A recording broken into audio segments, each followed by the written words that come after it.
노정면의 뉴스바. 이제는 이슈 탐험입니다. 전두환 일가가 미납 추징금을 모두 내겠다고 했지만 이렇게 끝내도 되는 것이냐는 여론이 일고 있습니다. 대국민 사과의 진정성에 대한 의문, 낼 돈 낸 것이니 정상 참작은 어림없다는 정서, 29만 원밖에 없다며 국민을 우롱해온 전두환 씨가 자초한 일입니다. 이러한 상황에서 여권과 보수 언론은 박근혜 대통령의 치적이라고 강조하고 있습니다. 이른바 전두환 추징법을 발의했던 분이죠. 민주당 최고위원 우원식 의원 전화 연결돼 있습니다. 우 의원님 안녕하세요. 네, 안녕하세요. 예, 지금 서울광장이신가요? 아닙니다. 오늘은 국회에 들어와서 비공개 최고위원을 그렇군요. 준비하고 있습니다. 네, 그 최고위원회의 앞둔 시각인데 시간 내주셔서 고맙습니다. 네네. 자, 어제 민주당 최고위원회에서 의원께서 이런 말씀을 하셨더군요. 16년 동안의 미납 추징금에 대한 이자까지 반드시 추징해야 한다. 네. 현실적으로 방법이 있겠습니까? 지금으로서는 법적 근거는 없는데요. 예. 지난번에 저희가 전두환 추징법을 냈을 때, 그때도, 추징 시효를 3년에서 10년으로 늘리고, 또 그 가족들에게도 부당한 재산이면 환수할 수 있도록 하는 그런 법 개정을 했거든요. 그때도 이제 여러 가지, 새누리당에서 문제 제기가 많았죠. 예. 그것이 위헌이라든지 소급 입법이라든지, 이런 것들이 있었는데, 국민들의 감정이, 그거 안 되겠다. 그 문제는 정확하게 추징을 하고, 예.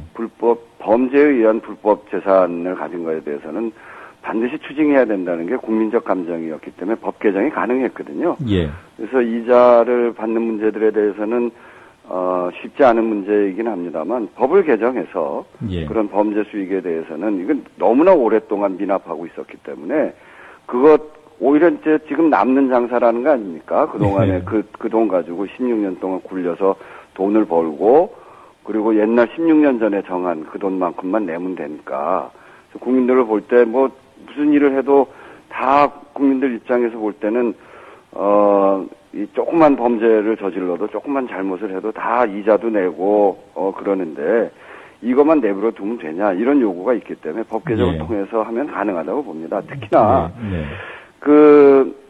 불법 주정차 등으로 인한 과태료를 내지 않을 경우에는 5% 가산금이 있고요. 예. 그리고 또 매달 1.2%의 중가상금이 있어요. 예. 그래서 최대 이게 77%까지 붙습니다. 서민들이 하는 거는 이 과태료에 대해서 이렇게 이자를 붙이는 거 아니겠습니까? 네. 그리고 민사소송에도 이자 개념이 있기 때문에 패소하고 손해배상금을 지급하지 않을 경우에 20%의 지연 손상금이 붙게 돼 있고요. 네.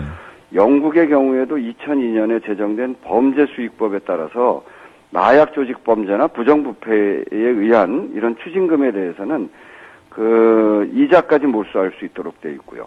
미국은 추징금이 환수되지 않을 경우에는 강제구금 이런 제재를 통해서 이 돈을 환수할 수 있거든요. 예. 그래서 이런 정신들이 법제도 개선을 통해서 반영돼야 된다. 저희는 이제 그렇게 생각하고 있죠. 예. 지금 말씀해주신 그런 제도와 달리 이게 추징금에는 이자나 가산금이 안 붙기 때문에 문제인데 그 부분은 뒤에 다시 한번 좀 여쭤보도록 하고요. 네. 이자 규모는 어느 정도로 추산하고 계십니까? 최소 1,815억에서 5,350억 정도로 보는데요. 이게 지금 1,672억 아닙니까? 추징금이 미납됐던 게. 그러니까 97년에 라면의 소비자 물가 지수를 보면 51.543이었어요. 근데 이제 작년에 107.5. 그러니까 이게 16년 동안 2배가 넘게 올랐거든요. 이런 물가 상승률을 감안한 이자를 적용해 보면 1,815억이 되고요. 네. 그리고 이것을 민사소송의 선고 후 법정 이자율 20%를 적용할 경우에는 5,350억이 됩니다. 그래서 최소 1,815억에서 5,350억. 지금 이제 추징하겠다는 원액보다 훨씬 많은 금액이죠. 예. 자, 알겠습니다. 전두환 씨 일가가 내겠다고 했던 그 돈의 성격에 대해서 좀 알아봐야 될 것 같은데요. 장남인 전재국 씨가 밝힌 내용을 보면 은닉해온 그런 돈이 아니라 합법적인 재산이지만 자신의 아버지 일이기 때문에 자식들이 나눠낸다. 이런 취지 아니겠습니까? 그렇게 이야기하려면 네. 지금 국민들이 의혹의 눈으로 보고 있는 그 페이퍼 컴퍼니를 그 블루 아도니스에 설치한 블루 아도니스라고 하는 그 페이퍼 컴퍼니 있잖아요. 예. 그거가 전재국 씨가 미국에서 유학을 하고 돌아올 때 만들어진 그 회사라는 거 아닙니까? 예. 그게 어떻게 설립할 때 그 재산이 어디에 있었는지 그때 특별한 수익을 갖고 있지 않은 분으로 알고 있는데, 네. 그런 어디서 돈이 나서 그런 걸 했는지 이것을 밝혀야 될 거고요. 예. 그리고 지금 굉장히 많은 재산을 갖고 있어요. 전두환 씨는 뭐 물론 연희동 자택을 비롯해서 서초동 땅, 네. 그리고 부인 이순자 씨 명의의 30억 규모의 연금보험, 장남 전재국 씨는 출판사 시공사 및 계열사 자산, 그리고 경기도 연천 허브빌리지, 경기도 파주, 종로 이런 서초구 땅 이거 한 500억대쯤 되는데, 예. 뭐 그것 비롯해서 뭐 미술품, 골통품, 그리고 장녀 전효선 씨 뭐 이렇게 하나 뭐 그 수를 세하릴 수 없는 그런 재산을 갖고 있거든요. 예. 그 재산이 되게 1조에 달할 거라는 이야기까지 있는데, 예. 보통 사람들이 이렇게 재산을 갖고 있습니까? 특별한 재벌가 아니면, 재벌가들은 뭐 본인들이 그런 재산을 갖게 된 데는 여러 가지 경위가 있는데, 아버지가 대통령이었던 그 가족이 전체가 뭐 수천억, 거의 1조에 달한다는 정도의 재산을 갖고 있다는 건 너무나 비상식적인 이야기 아닙니까? 이런 재산을 모은 경위에 대해서 그럼 충분히 소명하고 해야 전재국 씨의 그런 말이 그 국민적으로 합리성이 있다 이렇게 보여지는데, 그런 걸 소명하지 않고 이렇게 얘기하는 거는 예. 전혀 국민들한테 설득력이 없죠. 그러니까 지금 우 의원께서는 그 전 씨 일가 재산 규모 추정되는 1조 원, 그것들이 전부 다 비자금, 부정한 돈을 종잣돈 삼아서 불린 거라고 보시는 거군요. 그러니까 저희는 이렇게 봅니다. 그 전두환 씨가 재임 중에 받은 돈 총액이 9,800억이라는 거거든요. 네. 그 중에 통치자금으로 7,600억을 쓰고 나머지 2,205억이 추징금을 받은 겁니다. 예. 그래서 근데 지금 잘 납득이 안 되는 게 통치자금 7,600억 있잖아요. 예. 지금 아마 노무현 대통령이 어디서 돈을 얻어서 그걸 통치자금으로 썼다고 그러면 누가 그걸 믿겠습니까? 대통령의 통치자금은 국민들의 예산, 국민들이 낸 세금 가지고 합법적으로 받아서 그걸 통치에 쓰는 거 아닙니까? 예. 어느 기업에서 받아서 통치자금을 썼다. 이건 사실은 국민들의 법감정으로 보면 있을 수 없는 이야기라고 보는데, 그렇기 때문에 그 통치자금 7,600억까지를 포함해서 국민들의 눈으로 볼 때는 9,800억이 종잣돈이었다. 예. 그 중에 이제 그 법률적으로 검토하니까 2,205억만 추징금을 받은 것인데, 그렇기 때문에 이런 이 추징금의 이자 뭐 이런 것까지 다 합쳐서 보면 한 1조쯤 된다고 보는 건데, 예. 그런 부분들에 대한 설명이 충분히 돼야 된다 이런 거죠. 예. 자, 아까 법안 말씀을 하셨어요. 그 네. 법감정, 국민들의 정서가 그렇기 때문에 법안을 만들 수 있을 것이다. 네. 그럼 지금 구체적으로 추진하고 계신 것들이 있나요? 지금 말씀하신 대로, 이자, 그러니까 추징금에 대한 이자, 네. 그리고 이 추징금을 가지고, 그 16년 동안 굴려서 벌은 돈, 네. 이런 것들에 대해서, 환수해야 된다고 생각합니다. 네. 그것으로 해서, 그 가족들이 받아서 충분히 그 돈 이외의 돈으로 내가 재산을 만들었다라고 하는 것을 충분히 소명하지 않으면, 이게 친일재산 환수법에 그런 조항이 있거든요. 일본에 대한 친일을 통해서 축제한 재산을 가지고 그 후손에게 물려받았을 경우에 그 후손들이 그게 친일로 인해서 받은 재산이 아니다라고 하는 걸 입증하지 못하면 환수하게 되어 있습니다. 예. 그래서 친일재산 환수법에도 이미 그런 조항이 있기 때문에 이런 조항들을 담아서 국회에다가 다시 법을 제출하겠다. 지난번에도 사실은 그런 내용들이 담겨져 있는 법이 제출되긴 했었는데, 예. 당시에는 새누리당이 워낙 반대를 많이 해서 그런 것들이 통과되지 못했었거든요. 예. 그래서 다시 그런 부분들에 대해서 법을 잘 정리해서 낼 생각을 갖고 있습니다. 네, 그러니까 뭐 사실 일반적으로 보면 소급입법 이런 것들이 좀 걸릴 것 같은데, 그러니까 전례가 있다고 보시는 거죠. 네, 뭐 친일재산환수법도 이미 그렇고요. 네, 이번에도 그게 소급이냐 아니냐 이미 추징금 판결을 받고 추징시효가 3년인데 그 네. 이번에 10년을 늘리지 않았습니까? 예, 그때도 이미 소급입법이라고 했고요. 그리고 그 가족들에게 추징하는 거 이거는 연자제라고 해서 김기현 정책위장이 새누리당 정책위장이 반대를 했었고요. 예, 김도우 의원은 노역장 유치 이것에 대해서 이중처벌이다 이렇게 해서 위헌 주장을 해서 몇 가지가 빠지기도 하고 또 논의하는 과정에 국민의 법감정 이런 것들을 고려해서 통과된 것도 있습니다. 예, 그런 점들을 다 감안해서 지금 상태에서 국민들이 요구하고 있으신 거 이런 것들을 잘 반영을 해야 해서 처리하면 된다고 보고요. 네, 법이라고 하는 거는 그 시대의 정의를 표현하는 거거든요. 그래서 지금 시대의 정의는 저희들이 얘기하는 추징금에 대한 이자와 추징금을 통해서 부풀린 재산 이런 것까지를 추징하는 것이 옳다 이렇게 보기 때문에 예. 이런 부분까지 저희들이 잘 검토해서 법안을 제출하도록 하겠습니다. 네. 그리고 이 돈의 실체에 대한 규명, 결국 이제 검찰이 수사를 하고 있으니까 네. 이 검찰 수사를 통해서도 규명이 되면 좋을 것 같은데요. 네. 검찰이 반드시 규명했으면 좋겠다 하시는 그런 특정한 부분들이 있습니까?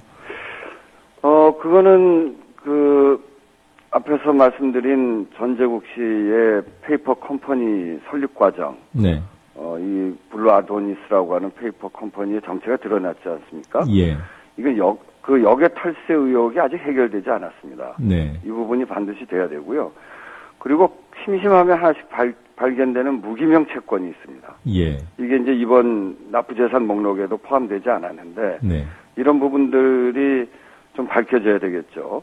그리고 그 이외에 배임, 횡령, 탈세, 지금 탈세된 부분도 있어요. 예. 그 배임, 횡령, 탈세 이런 여죄에 대해서도 철저한 수사가 돼야 된다. 그래서 저희들 그렇게 보고 있고 국민들 의견도 수사를 계속해야 된다는 의견이 한 68% 거의 70%에 달하고 있거든요. 예. 이런 국민들의 의견을 잘 받아서 이런 부분들에 대해서 철저한 조사가 이루어져야 된다 이렇게 보고 있죠. 네, 이 페이퍼 컴퍼니 블루 아도니스와 관련해서는 국세청도 좀 나서야 되는 거 아닐까요? 네, 그렇죠. 당연히 나서서 이거는 이제 우리 국가의 기강을 어떻게 세우느냐 하는 문제거든요. 예. 대통령을 했다고 해서 이렇게 문제가 있는 그런 재산 또 그 가족이 하고 있는 이런 행태 이것들에 대해서 우리가 눈 감고 넘어가서는 절대로 안 된다고 봅니다. 예. 그런 점에서 보면 국세청을 비롯한 관련 정부기관이 나서서 이 문제에 대해서는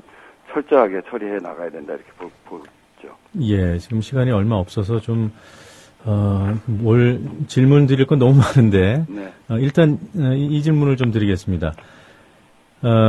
이 전두환 씨 측에서 미납 추징금을 내겠다고 발표한 뒤에 네. 그 새누리당 지도부에서 박근혜 대통령이 치적으로 홍보하는 그런 발언들이 나오고 있어요. 어떻게 보십니까? 기본적으로는 이 검찰이 이렇게 수사할 수 있었던 거는 네. 추징 시효를 10년으로 연장하고 그 가족들에게도 이것을 따져 물을 수 있는 법적 근거를 만드는 지난 6월에 전두환 추징법을 낸 민주당의 저와 김동철, 유기용, 최재성 의원 이분들이 우선적으로 중요하게 한 것이라고 보고요. 네. 그리고 그런 법적 토대를 근거로 해서 검찰이 참 열심히 했죠. 예. 이 검찰총장이 바로 이 문제를 공론을 하고 그 다음 날부터 고액 추징금 환수 지시를 내렸고 특별 전담팀을 구성했고 네. 수십 차례 압수수색을 하고 이런 특히 이제 최동욱 검찰총장의 의지가 아주 돋보였다고 보고요. 그래서 민주당과 검찰의 역할이 컸다 이렇게 보고요. 그리고 박근혜 대통령께서도 잘한 겁니다. 어쨌든 그 전 대통령들의 경우에는 이게 이제 지역의 문제 이게 대립해 있는 쪽은 오히려 하기가 좀 어렵거든요. 이건 예. 정치 보복이다 이렇게들 또 하기 때문에 그런 점에서 본다면 박근혜 대통령이 이 문제에 대해서 좀 더 자유로울 수 있었고 또 예. 임기 초의 인사파동 이런 것 때문에 민심을 달랠 필요성도 있었기 때문에 했던 거라고 보여지는데 어쨌든 사법기관을 흔들지 않고 수사를 할 수 있도록 보장해 준 거. 이거는 박근혜 대통령께서 잘하신 일이라고 보고요. 네. 그것만 치적이 있다 이렇게 얘기하는 거는 좀 사실상 좀 저희로서는 좀 말이 안 된다 이렇게 얘기하는 게 저희가 전두환 추징법 만들 때 새누리당이 얼마나 반대를 했습니까? 예. 그런 것까지 감안하면 민주당과 검찰에 민주당이 만드는 전두환 추징법 그리고 그것을 토대로 한 최동욱 검찰의 의지 그리고 네. 그것을 뒷받침해줬던 대통령 예. 이렇게 함께 공을 가져야 된다 이렇게 생각하고 그건 뭐 공이라기보다는 국민들의 요구에 충실한 것이죠. 그렇죠. 그리고 네. 그 공은 국민들에게 가야 되고 국민들이 요구하는 대로 이 정치권이 좀 제대로 역할을 할 수 있도록 저희들도 계속 각성하고 이 문제가 처리되어지는 것을 잘 지켜봐야 된다 이렇게 생각합니다. 예, 끝으로 한 가지만 더 여쭤보겠습니다. 소속되어 있는 그 국회 교문이 네. 거기서 지금 다뤄야 될 현안들이 뭐 속속 튀어나오고 있어요. 이 가운데 그 영화 천안함 프로젝트 상영 중단 사태에 대한 입장을 좀 여쭤보겠습니다. 국정감사에서 다루실 생각인가요? 네, 그건 뭐 명백하게 다루어야 되고요. 네. 지금까지 상영되는 영화가 어떤 정치적인 이유로 상영 중단된 사례가 없거든요. 매우 심각한 일입니다. 예. 표현의 자유에도 영향을 미칠 테고 아주 국민의 기본적 권리에 크게 영향을 미치기 때문에 예. 명백하게 다뤄야 되고요. 그게 어디에서 그런 문제가 생겼는지, 어디에서 어떤 압력이 있었는지 이게 밝혀져야 되죠. 예. 그리고 이것을 담당하고 있는 문체부에서는 어떤 역할을 하고 했는지, 그리고 어떠한 지도 감독을 했는지 이런 것들이 밝혀져야 됩니다. 예. 이게 소위 민주주의가 확립돼 있는 이 민주국가에서 대명천지에 이런 무도한 일들이 일어나는 일들에 대해서 앞으로 국민의 기본권 특히나 이 표현의 자유를 위해서도 이 문제에 대해서는 엄중하게 다루고 국정감사에서 반드시 이 문제를 규명하도록 할 생각입니다. 예, 그럼 메가박스 관계자들도 출석. 당연히 불러야죠. 예, 알겠습니다. 네, 이런 시각 길게 인터뷰 응해 주셔서 고맙습니다. 네, 감사합니다. 네, 지금까지 민주당 우원식 최고위원과 함께 전두환 추징금을 둘러싼 여러 논란들 짚어봤습니다.